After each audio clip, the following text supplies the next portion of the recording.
प्रत्येक बातमीतील घटनेच्या वास्तविकतेची तुलना थेट पाहत रहा चांगली अपडेट। मिरज तालुक्यातील बेळंकी येथील श्री गणेश महिला नागरी सहकारी पतसंस्थेचा 4था वर्धापन दिन उत्साहात साजरा करण्यात आला।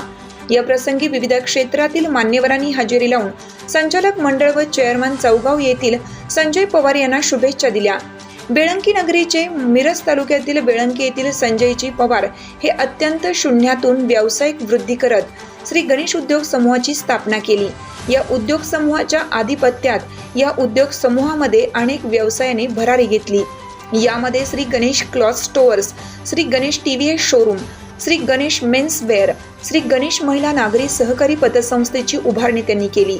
अत्यंत शांत, संयमी व सर्वांप्रती आदर व सन्मान असणारे व्यक्तिमत्व म्हणून अल्पावधीतच त्यांची वेगळी ओळख बनली होती।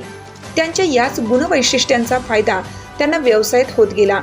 यावेळी संस्थेच्या चेअरमन सौ गायत्री पवार, श्री गणेश उद्योग समूहाचे सर्वेसर्वा संजयजी पवार साहेब, सलगरेचे माजी उपसरपंच व विद्यमान ग्रामपंचायत सदस्य सुरेश कोळेकर, बँक ऑफ बडोदाचे चेअरमन वैभव कासार, जिल्हा मध्यवर्ती बँकेचे बेळंकी शाखाधिकारी पाटील, पद्मनाभन जाधव, शकुंतला गायकवाड, धुंडीराम कदम, अमोल गायकवाड, हॉटेल अभिषेक गार्डनचे मालक विजय हांगे, अर्जुन कदम, अच्युत रणदिवे, नेताजी गडदरे, सूरज पवार, दौलत कांबळे, अजित कोडक यासह परिसरातील अन्य मान्यवरांनी उपस्थिती दर्शवली होती।